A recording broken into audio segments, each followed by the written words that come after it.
नमस्कार। भारत माता की, भारत माता की।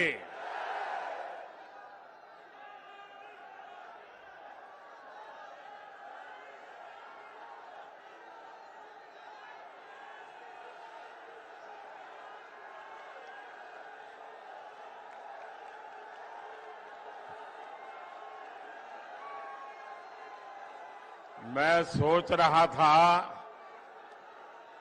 इतने दिनों से आप सब चुनाव अभियान में लगे हैं, लेकिन मैं देख रहा हूं आपकी ऊर्जा भी बढ़ रही है, उत्साह भी बढ़ रहा है।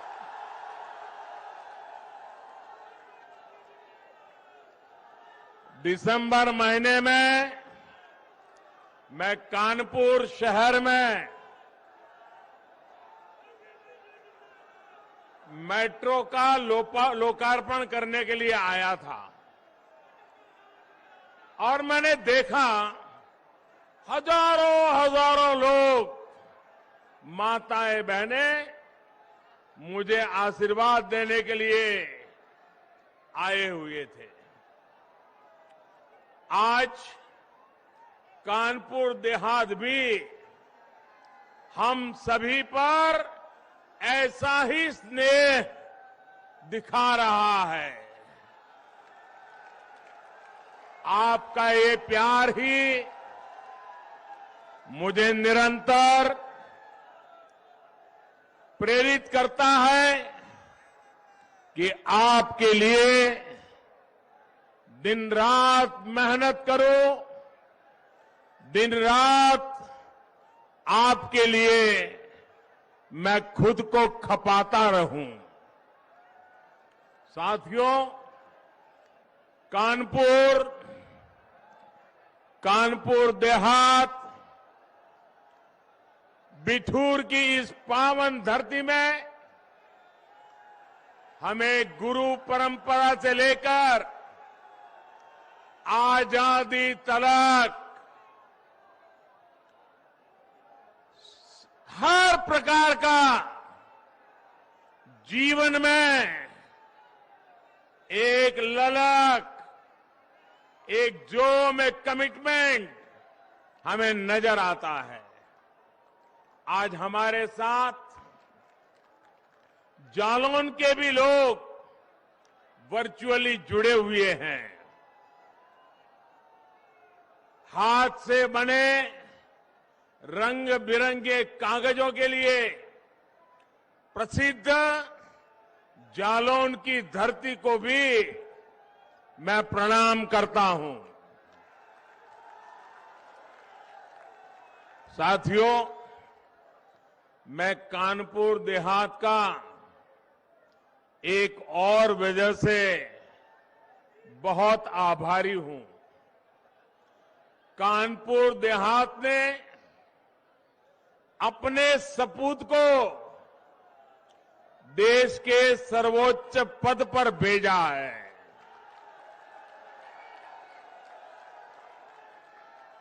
मैं जब भी हमारे आदरणीय राष्ट्रपति जी से मिलने जाता हूं तो वो मुझसे आप लोगों के बारे में, कानपुर देहात जिले के जीवन के बारे में इतनी बातें बताते हैं, उनके दिल में आपके लिए जो प्यार है वो उनकी बातों में आसानी से समझ में आता है।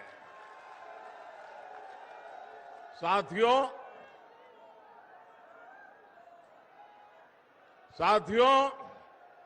आज उत्तर प्रदेश में दूसरे चरण और उत्तराखंड में और गोवा में मतदान हो रहा है। मैं सभी मतदाताओं, विशेषकर फर्स्ट टाइम वोटर्स से आग्रह करता हूं कि ज्यादा से ज्यादा संख्या में वोट देने का उनका ये पहली बार मौका, उस मौके को जाने न दे, ताकि अपने जीवन में उनको याद रहेगा कि कितनी छोटी उम्र में पहला वोट डाला था। आज उत्तराखंड में भी चुनाव हो रहा है, आज गोवा में भी चुनाव हो रहा है, और अब जब गोवा में चुनाव हो रहा है तो मैं देश के मतदाताओं के सामने, और विशेषकर जहां चुनाव चल रहा है वहां के मतदाताओं को भी एक बात से अवगत कराना चाहता हूं। मैंने कल गोवा के एक अखबार का इंटरव्यू देखा। देखिए, चुनाव गोवा में चल रहा है और टीएमसी, ममता बनर्जी की पार्टी, उनके एक नेता, उसने गोवा में, वो चुनाव पहली बार लड़ रहे हैं, और उनको पूछा गया कि यहां आपकी पार्टी का कोई वजूद तो है नहीं, आप यहां चुनाव लड़ने क्यों आए हो?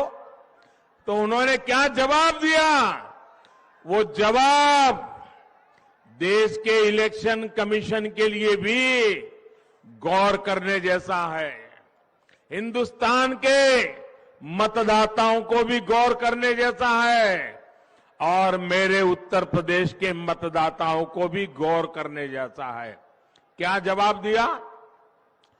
बंगाल की टीएमसी पार्टी जो गोवा में चुनाव लड़ने गई है, वो कहती है हमने तो उस पार्टी से इसलिए गठबंधन किया है क्योंकि हम गोवा में हिंदू वोटों को बांटना चाहते हैं। आप देखिए, ये हिम्मत, क्या ये लोकतंत्र है, सेकुलरिज्म है क्या? आप खुलेआम कहें कि हम हिंदू वोटों को बांटना चाहते हैं, तो आप किसके वोट इकट्ठा करना चाहते हो? ये भेदभाव, क्या ये भाषा लोकतंत्र की है क्या? मैं गोवा के मतदाताओं को कहना चाहता हूं, ये मौका है इस प्रकार की राजनीति को दफना देने का।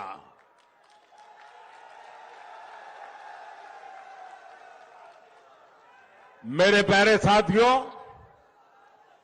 उत्तर प्रदेश में दूसरा चरण का जो ट्रेंड आया है, और पहले चरण की वोटिंग जो हुई है, इसने 4 बातें बहुत साफ कर दी है।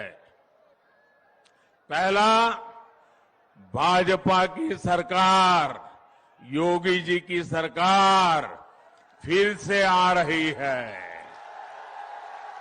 जोर शोर से आ रही है, गाजे बाजे के साथ आ रही है।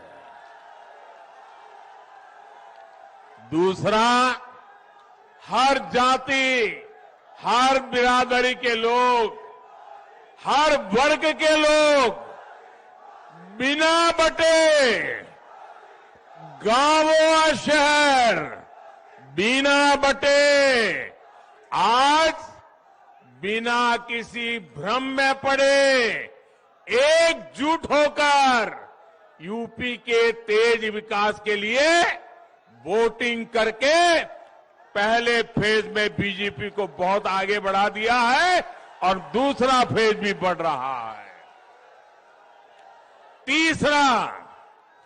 तीसरा, हमारी माताओं बहनों ने, हमारी बेटियां ने बीजेपी की जीत का झंडा खुद उठा लिया है। माताओं बहनों ने सुरक्षा के नाम पर सम्मानपूर्वक जो जिंदगी मिल रही है, उसके लिए माताओं बहनों ने बीजेपी को जिताने का झंडा उठा लिया है। चौथा, ये पहले 2 चरण के आधार पर मैं विश्वास से कह रहा हूं, चौथा, मेरी मुस्लिम बहनें चुपचाप बिना किसी शोर शराबे के मन बनाकर मोदी को आशीर्वाद देने के लिए घर से निकल रही है। हमारी मुस्लिम महिलाएं, हमारी मुस्लिम बहनें, बेटियां जानती हैं कि जो सुख दुख में काम आता है वो ही अपना होता है। इन 4 बातों ने इन गौर परिवारवादी लोगों का चारों खाने पर चित्त कर दिया है भाइयों, उनको पराजित कर दिया है। यूपी के लोगों ने इन्हें 2014 में हराया, 17 में फिर से हराया, 19 में फिर एक बार हराया और अब 22 में भी गौर परिवारवादी फिर से हारेंगे।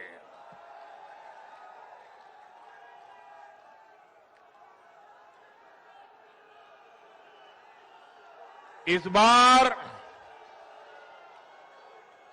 उत्तर प्रदेश में रंगों वाली होली 10 दिन पहले ही मनाई जाएगी। 10 मार्च को ही जब चुनाव नतीजे आएंगे, धूमधाम से रंगों वाली होली शुरू हो जाएगी।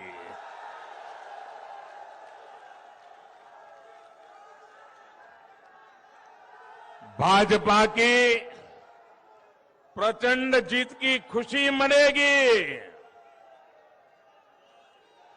हर बार ये लोग चुनाव में आते हैं तो नया पार्टनर लेकर के आते हैं, नया साथी लेकर के आते हैं। नए साथी के कंधे के भरोसे चलने की कोशिश करते हैं। आप लोग ऐसा लोगों पर विश्वास करेंगे कि जो हर चुनाव में जिस साथी को लाते हैं उसको भी धक्का मार करके निकाल देते हैं, दूसरे चुनाव में दूसरा साथी लाते हैं, तीसरे चुनाव में तीसरा साथी लाते हैं। जो साथी बदलते हैं वो आपका साथ देंगे क्या? वो आपका साथ देंगे क्या? जो चुनाव में साथ जिएंगे साथ मरेंगे के वादे करते हैं, चुनाव समाप्त होते ही लात मार देते हैं, वो आपका भला करेंगे क्या? अरे जो अपने साथियों पे भरोसा नहीं करते वो आप पे भरोसा करेंगे क्या? आपका भला करेंगे क्या? आपको साथ देंगे क्या? तो ऐसे लोगों पर हम भरोसा कर सकते हैं क्या? ऐसे लोगों के साथ हम चल सकते हैं क्या? जो सिर्फ गौर परिवार का भला करना चाहते हैं, वो कभी हमें के युवाओं का भला करेंगे क्या? यहां की माताओं बहनों का भला करेंगे क्या? यहां की बेटियों का भला करेंगे क्या? और इसलिए भाइयों बहनों, मैं आपसे आग्रह करने आया हूं, सारी समस्याओं का समाधान विकास में ही है, हमें विकास के रास्ते पर चलना है।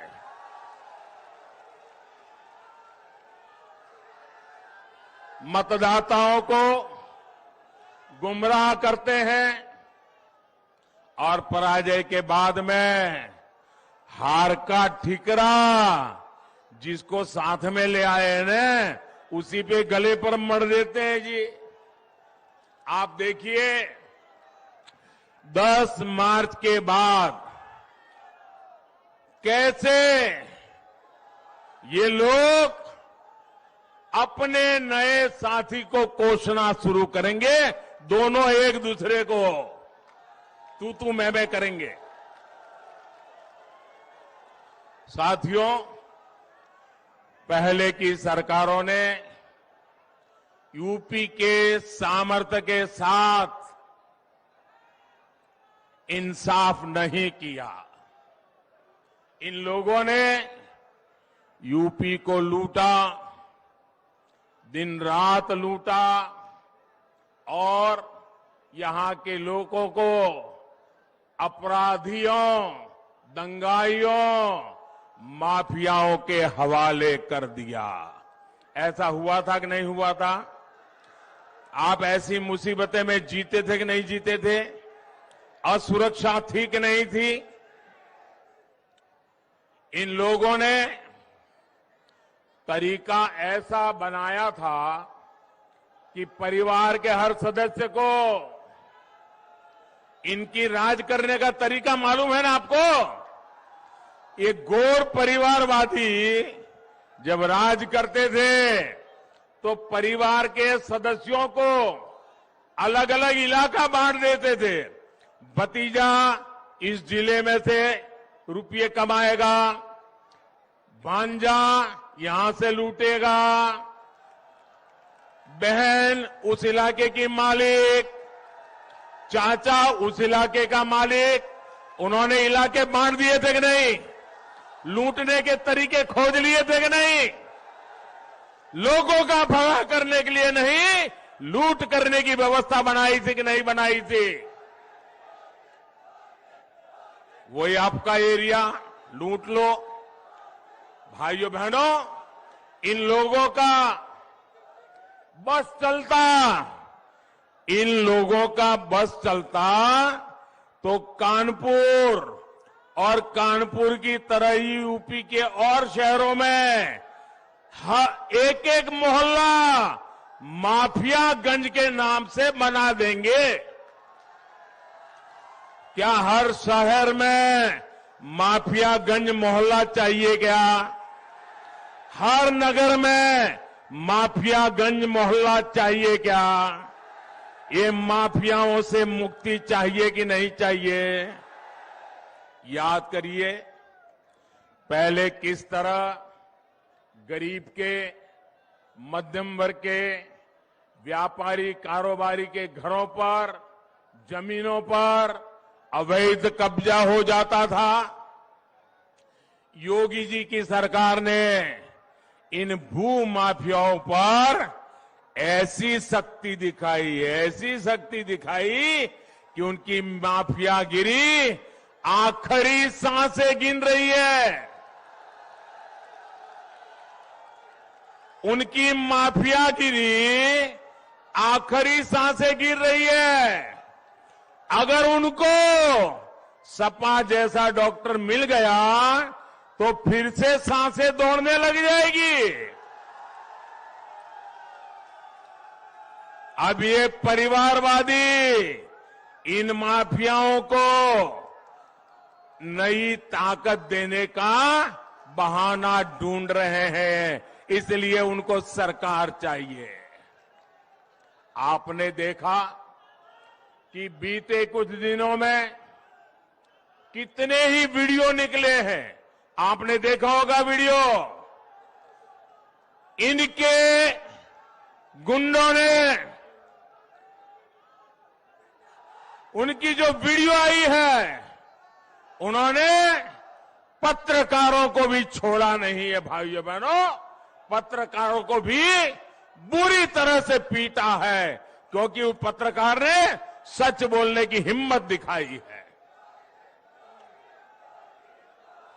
यूपी के लोगों को इनसे सतर्क रहना है।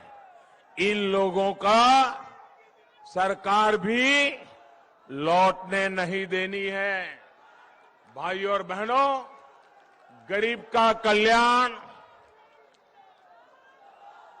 उसका सशक्तिकरण भाजपा की सर्वोच्च प्राथमिकता है। आप याद करिए, 2017 से पहले जब इन गौर परिवारवादियों की सरकारें थी, तब आए दिन यूपी में राशन घोटाले की खबरें आती थी कि नहीं आती थी? राशन घोटाला होता था कि नहीं होता था? गरीब का राशन मार लिया जाता था कि नहीं मार लिया जाता? इन लोगों ने लाखों फर्जी राशन कार्ड बनाकर राशन माफियाओं का दानव ऐसा पैदा कर दिया था जो गरीब को भूखे रहने के लिए मजबूर करता था। डबल इंजन की सरकार ने फर्जी राशन कार्डों के इस खेल को खत्म कर दिया। आज यूपी के करोड़ों नागरिकों को मुफ्त राशन का डबल बेनिफिट मिल रहा है, पूरा बेनिफिट मिल रहा है। यही कारण है कि 100 साल के बाद इतने बड़े संकट में, इतनी बड़ी दुनिया की महामारी, दुनिया की इतनी बड़ी बीमारी में भी गरीब का चूल्हा जलता रहा है भाई।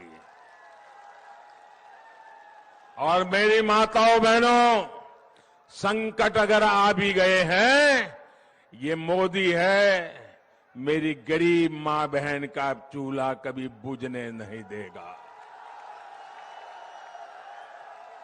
One nation one ration card योजना भी मदद कर रही है। अगर यूपी का कोई परिवार किसी दूसरे राज्य में जाए, अगर वो उत्तर प्रदेश से मानो गुजरात चला गया, महाराष्ट्र चला गया, कर्नाटक चला गया, पंजाब चला गया, तो उसको अब उसके राशन कार्ड भले यूपी का होगा, उसको पंजाब में भी राशन मिलेगा, महाराष्ट्र में भी राशन मिलेगा, मुंबई में भी राशन। एक राज्य से दूसरे राज्य कोई जाएगा, गरीब आदमी भूखा नहीं मरेगा। भाई और बहनों, डबल इंजन की सरकार का काम कैसा होता है? एक गरीबों को पक्के आवास की योजना में भी दिखता है। पहले की सरकार ने पूरे कार्यकाल में गरीबों के लिए घर बनाने में कितनी उदासीनता रखी। मुझे बताइए, भारत सरकार पैसे भेजे, गरीब को घर चाहिए, मोदी घर बनाना चाहता है, लेकिन 2014 में यहां ऐसी सरकार थी, वो गरीबों के लिए घर बनाने के लिए तैयार नहीं थी। ये योगी जी की सरकार बनने के बाद काम हुआ और मुझे खुशी है, हमने जो पैसा दिल्ली से भेजा, पाई पाई का उपयोग हुआ और उत्तर प्रदेश में 34 लाख, आंकड़ा सुन लीजिए भैया, 34 लाख पक्के घर गरीबों को बना करके दिए गए। 34 लाख। कितने कितने भैया, कितने? 34 लाख। और आज एक घर की कीमत होती है कितनी भाई? लाखों में होती है कि नहीं होती है? इसका मतलब उत्तर प्रदेश में 34 लाख गरीब जो उनको घर मिला, वो लखपति हुए कि नहीं हुए? मोदी ने आकर के 34 लाख गरीबों को लखपति बनाया कि नहीं बनाया? योगी जी ने लखपति बनाया कि नहीं बनाया? और इसमें भी 13 लाख घर हमारे दलित भाई बहनों को मिले हैं। भाइयों, कोई भेदभाव नहीं। भाइयों और बहनों, गौर परिवारवादियों ने उत्तर प्रदेश की महिलाओं की कभी इज्जत नहीं की, कभी उनका दुख दर्द नहीं समझा। किसी भी मजहब की महिलाएं हो, किसी भी पंथ की बेटियां हो, हमारी सरकार बिना भेदभाव उनके हितों की रक्षा में जुटी है। जन धन बैंक खाते खुले, सबसे ज्यादा लाभ बेटियों को हुआ। मुद्रा योजना हो, सबसे अधिक लोन बेटियों को मिले। स्वयं सहायता समूहों के बिना बिना गारंटी ज्यादा पैसा देना हो, सबसे अधिक लाभ हमारी मां बहन बेटियों को मिला। नल से जल हो, बेटियों की सुविधा सबसे अधिक बढ़ी। घर घर शौचालय बने, इज्जत घर बने, तो बहनों बेटियों को अपमान से, पीड़ा से मुक्ति दिलाने का काम भी मोदी और योगी सरकार ने किया।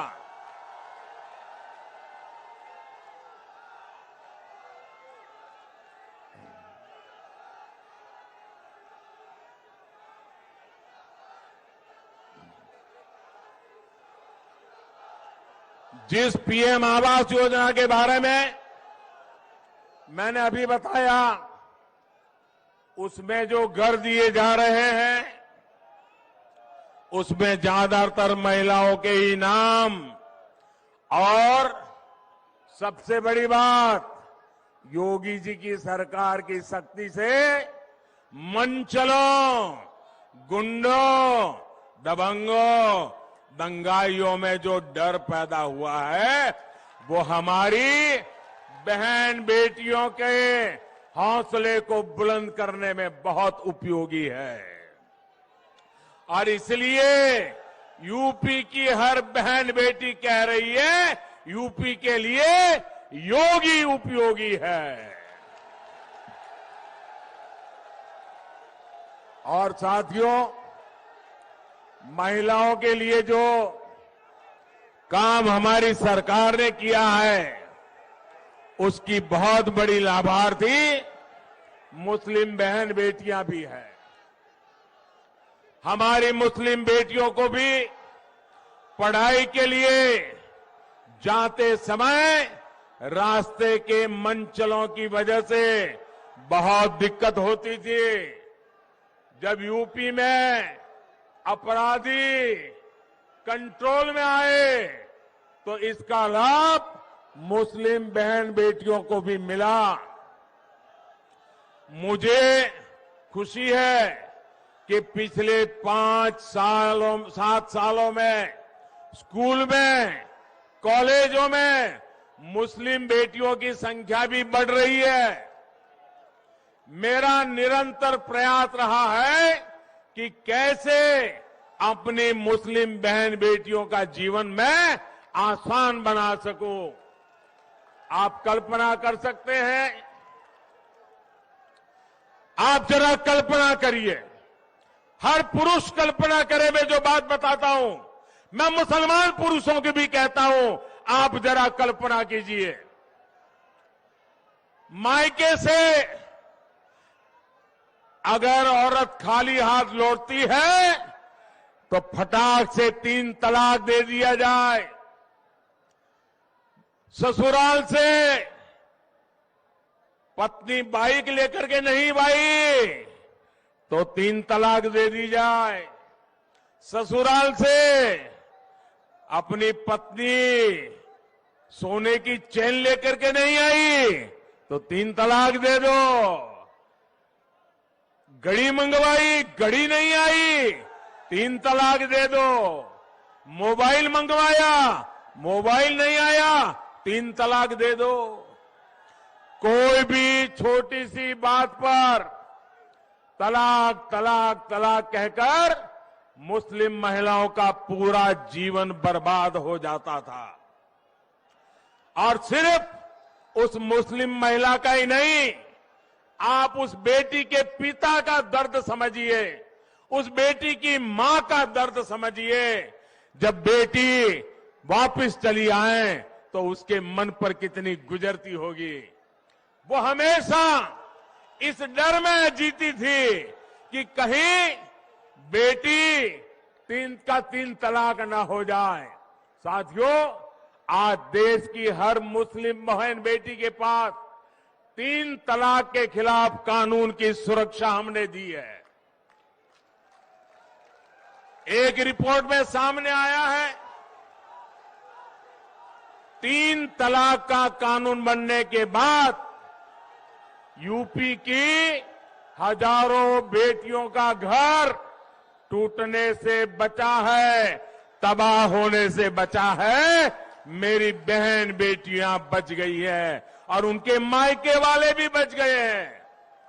गौर परिवारवादियों ने किसानों और खासकर छोटे किसानों को भी हमेशा धोखा दिया है। ऐसे छोटे किसानों की चिंता पूरे देश में सिर्फ और सिर्फ भारतीय जनता पार्टी कर रही है। हमने छोटे किसानों के लिए पीएम किसान सम्मान निधि शुरू की। उसके बैंक खाते में सीधे पैसे भेजना शुरू किया। हमने फसल बीमा के नियमों में बदलाव किया। उनके लिए विशेष हमने पेंशन योजना शुरू की। हम किसानों के क्रेडिट कार्ड के दायरों को बढ़ा करके पशुपालन करने वालों को, मछली पालन करने वालों को भी हमने किसान क्रेडिट कार्ड का लाभ दिया। हम उत्तर प्रदेश में डेयरी सेक्टर को भी तेजी से विस्तार कर रहे हैं।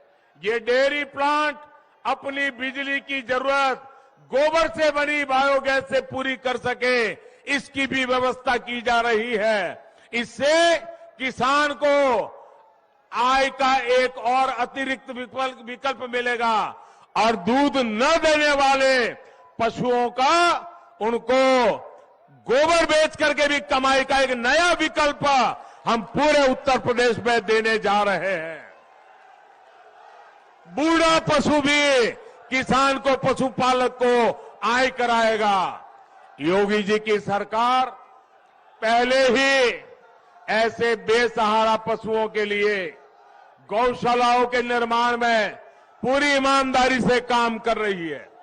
10 मार्च को दोबारा सरकार बनने के बाद इस अभियान को और गति दी जाएगी ताकि किसानों को कोई दिक्कत न हो। भाइयों और बहनों,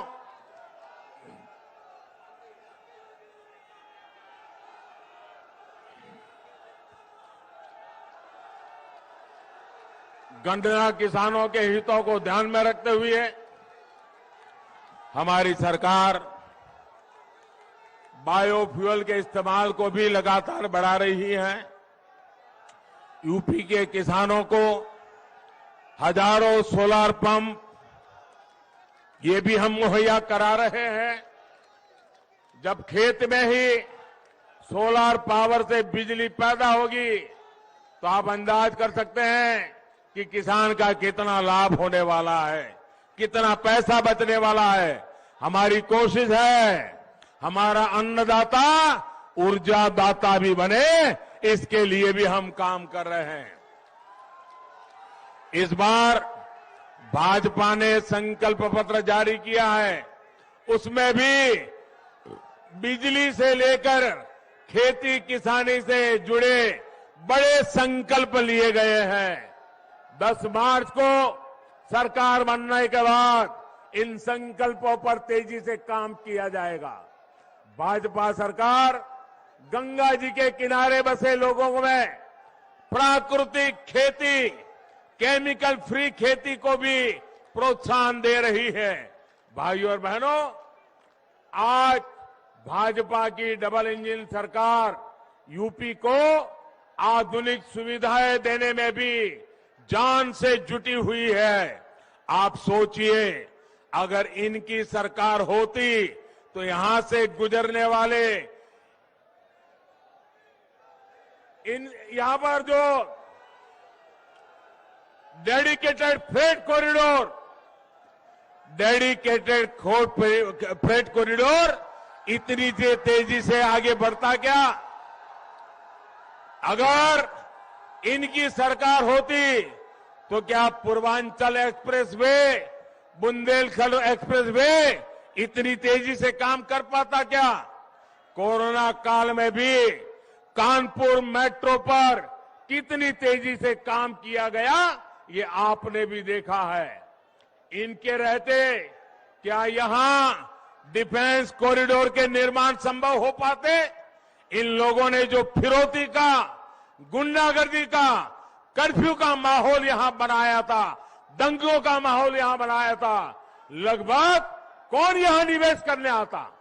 साथियों, माफियावादियों ने कानपुर में उद्योगों को तालाबंदी की तरफ धकेला।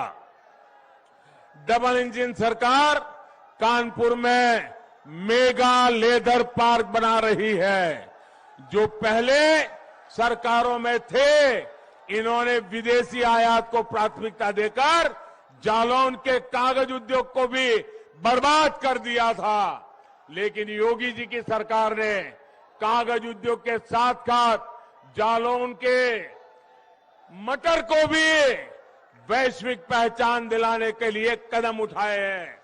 आज जब मोदी देश में वोकल फॉर लोकल, लोकल के लिए वोकल होने की अपील करता है, तो उसके पीछे आप जिन उद्योगों से जुड़े हैं, आपके उद्योगों को ताकत देने का हम काम कर रहे हैं।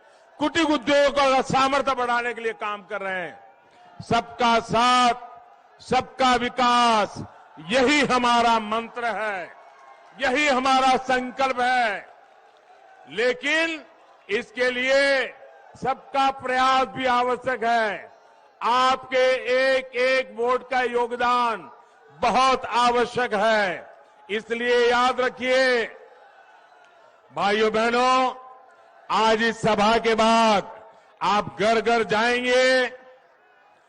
आप इस सभा के बाद घर घर जाएंगे, घर घर जाएंगे, घर घर जाएंगे।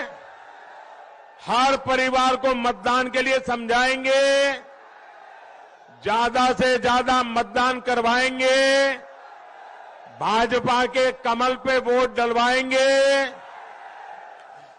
योगी जी की सरकार बनाएंगे, पक्का करेंगे। कमल निशान, कमल निशान, कमल निशान, ये घर घर पहुंचाएंगे। पहले मतदान, फिर जलपान,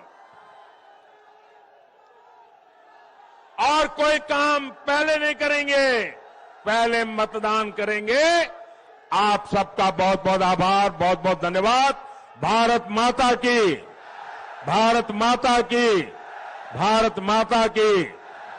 जो इस चुनाव में उम्मीदवार है वो जरा आगे आ जाए, जो उम्मीदवार है, और योगी जी आगे आ जाए। जो उम्मीदवार है आगे आ जाए, योगी जी आगे आ जाए।